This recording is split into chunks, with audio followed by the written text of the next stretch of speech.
ایک خاتون نے کہا کہ جب میں وضو کرتی ہوں تو بڑی احتیاط سے کرتی ہوں تاکہ اسراف نہ ہو، لیکن اس کے باوجود اگر احتیاط کے باوجود کچھ پانی زیادہ بہہ جائے تو کیا حکم شرع ہوگا؟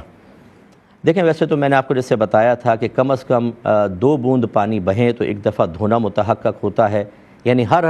جسم چہرے کے ہر بال پر سے، ہر کھال کے حصے پر سے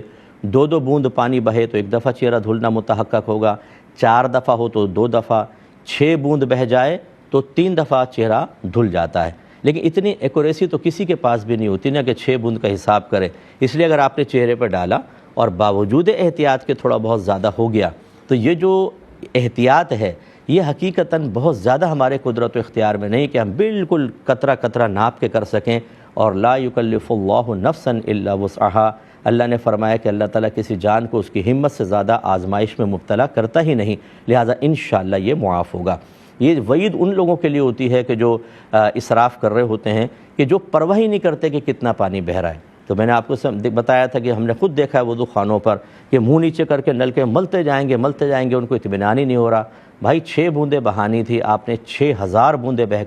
بہا کر یہ جو گناہ کبیرہ کیا ہے پانی کو ضائع کرنے کا، تو وضو عبادت ہے، وضو میں بھی آپ گناہ کر رہے ہیں کیونکہ آپ علم نہیں رکھتے یا غفلت کا شکار ہوتے ہیں۔ ان کے لیے وعیدیں ہیں، انہیں بہت احتیاط کرنی چاہیے۔ ایک انہوں نے کہا کہ بعض لوگ حالت قیام میں جہاں سجدے پہ نگاہ رکھنی چاہیے وہاں نہیں رکھتے، دائیں بائیں اوپر نیچے دیکھتے رہتے ہیں، تو کیا ان کی نماز ٹوٹ جاتی ہے؟